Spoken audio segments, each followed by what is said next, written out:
అసలు రఘురామ్ రాజాకి ఏమైంది?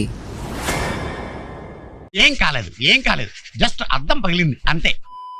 హలో అక్వమ్యాన్, మా ఇంట్లో బల్లులకి వేరే పనేం లేదనుకుంటా. బల్లు అన్నాక ఏ దోమలను చీమలను వెయ్యాలి, కానీ ఇవి వాట్లం. మొన్న మధ్య 7 పిల్లల్ని పెట్టాయి, అందులో ఒక బల్లి ఎండలేదు. బల్లి ఎందుకు ఎండలేదంటే అయినా చిన్నప్పటి నుంచి అంటున్నా ఆ బల్ల ఎండదా ఏమో మరి. సర్లే, బల్లులు మాత్రం మనుషులు కదా అని వాటిని బతకనిస్తే గ్యాప్ లో కంగ్రాచులేషన్స్, మీరు మళ్ళీ తండ్రి కాబోతున్నారు. బతుకు సిగ్గులేదా నీకు? ఇప్పుడు చెప్తానే ఉన్నాను, ఇంతలోనే ఇంకొకటి. అయితే ఆ బల్లి కింద కొన్ని వైట్ కలర్ హోల్స్ ఉన్నాయి కదా, అవి మరేదో కాదు, ఆడే బట్టుగాడిని పడుకోబెడితే ఇప్పుడు వాడి మీదకి నా కొడుకు వచ్చి తిరుగుతున్నాడు. వదిలితే బట్టుని కూడా. ఇంత రాత్రి నేను, ఈ బల్లి, ఈ హ్యామ్స్టర్ నా కొడుకు, మేము ముగ్గురమే మేల్కొని ఉన్నాం. ఎందుకంటే ఆన్లైన్ క్లాసెస్ లో చదువుకుందామని. ఒక్కరోజు క్లాస్ పోతే ప్రాణం పోతుందా?